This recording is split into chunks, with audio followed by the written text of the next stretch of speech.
Hi అండి, సంపూర్ణ వాక్సి స్వాగతం. ఇదిగోండి పనస గింజలు వేయిస్తున్నానండి. మొన్న మేము పనసకాయలు తీసుకొచ్చుకున్నాము.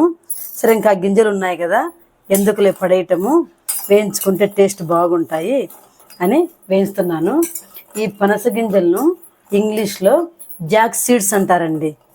కానీ ఇవి వేయించుకొని తింటే మాత్రము టేస్ట్ అదిరిపోతుందండి. చాలామంది ఏం చేస్తారంటే వీటిని పడేస్తారు. పడేయకండి, ఇలా వేయించుకొని తినండి. దీనివల్ల చాలా ఉపయోగాలు ఉన్నాయండి మనకి.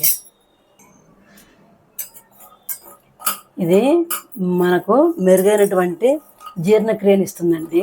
ఈ గింజల్లో అధిక ఫైబర్ కంటెంట్ ఉంటుంది. మలబద్ధక సమస్యలను నివారిస్తుంది. పేగు ఆరోగ్యాన్ని కూడా మెరుగుపరుస్తుంది. వీటిని కాల్చుకొని తింటారు, లేక ఉడకబెట్టుకొని కూడా తింటారు.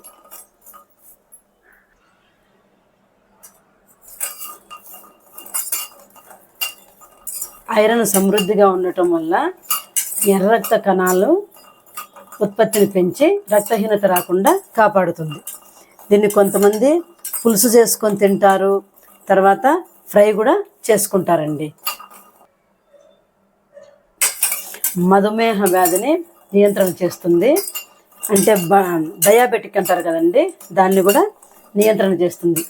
వీటిలో ఉండేటువంటి పిండి పదార్థాలు రక్తంలో చక్కెర స్థాయిలను అదుపులో ఉంచడంలో సహాయపడుతుంది అన్నమాట. అయితే చాలామంది వీటిని పడేస్తూ ఉంటారు. పడేయద్దండి, ఇట్లా వేయించుకొని తినండి. నేను ఎప్పుడు పనస్తోనలు తెచ్చినా కూడా తప్పనిసరిగా వేయించుకొని తింటామండి మేము. వీటిలో పొటాషియము, మెగ్నీషియం ఉండటం వల్ల రక్తపోటును నియంత్రించి గుండె ఆరోగ్యానికి కూడా తోడ్పడుతుంది.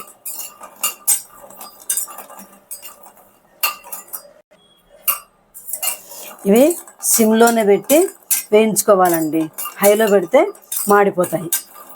అందుకని సిమ్లో పెట్టి వేయించండి.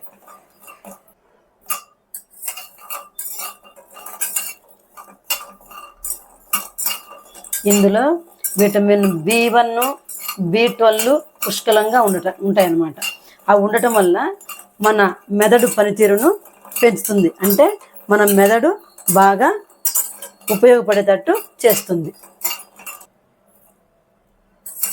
కొంతమంది వీటిని కూరలలో వేసుకుంటారు, పప్పులో కూడా వేసుకుంటారు. అంటే చిన్న చిన్న ముక్కలుగా కట్ చేసి వేసుకుంటారు.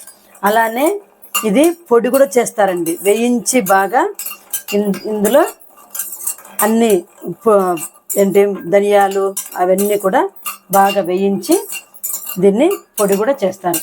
అయితే ఇది తినడం వల్ల మనకు జీర్ణ సమస్యలు రాకుండా ఉంటాయి. అంటే ఎక్కువగా తింటే మనకు జీర్ణ సమస్యలు వస్తాయండి, తక్కువగా తింటే ఏం రావు. అయినా మనకు ఎండాకాలంలో కదా దొరికేది. అందుకే మనం ఎండాకాలంలో అయినా రోజు తినం కదా, ఎప్పుడైనా తెచ్చుకున్నప్పుడు తింటాం తప్పితే మనం ప్రతిరోజు ఈ పనస గింజలను తినం కదా.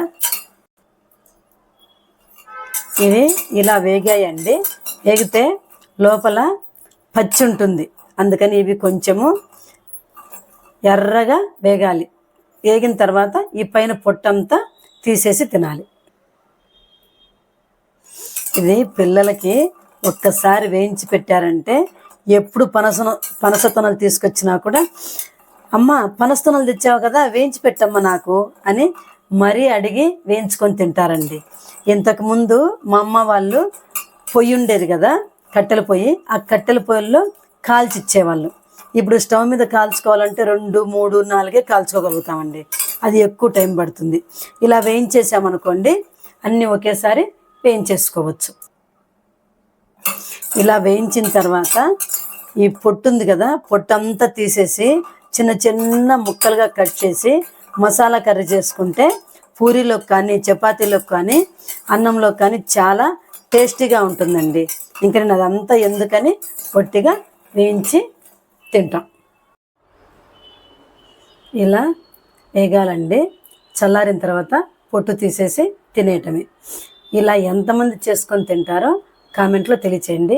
ఒకవేళ మేము ఎవ్వరము చేసుకొని తినము అని అంటే కనుక ఇలా వేయించి తిని ఎలా ఉందో కామెంట్లో తెలియచేయండి.